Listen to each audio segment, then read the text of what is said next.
વલસાડની Umargam જીઆઈડીસીના third ફેઝમાં આવેલી clear Polyplast કંપનીમાં શનિવારે રાત્રે અચાનક જ આગ ભભૂકી ઉઠી હતી, જેથી કર્મચારીઓમાં દોડધામ મચી ગઈ હતી।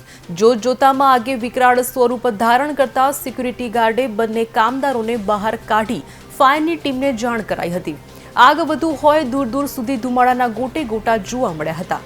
ઉમરગામ ફાયર ફાઇટરની ટીમે મેજર કોલ જાહેર કરીને 8 ફાયરની ટીમની મદદથી આગ પર કાબુ મેળવ્યો હતો। ઘટનામાં કામદારોનો બચાવ થયો હતો, જો કે કંપનીમાં 80 ટનથી વધુ પ્લાસ્ટિક અને મશીનરી બળીને ખાખ થઈ ગયું હતું। આગ લાગવાનું કારણ સામે આવ્યું નથી। आज रोज उमरगाम जीआईडीसी विस्ताરના थर्ड फेज ની અંદર ક્લિયર પોલીપ્લાસ્ટ નામની કંપનીની અંદર આગ લાગી હતી।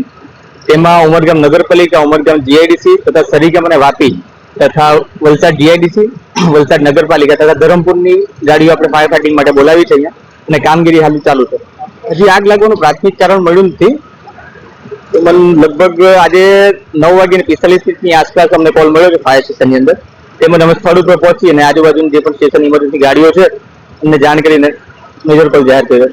અત્યારે લગભગ 3 થી 4 કલાક ઉપર થઈ ગયા છે, ફાયર ફાઇટિંગ ચાલુ છે। હાલ આગ કાબુમાં છે અને આગળ વધી શકે એવું નથી।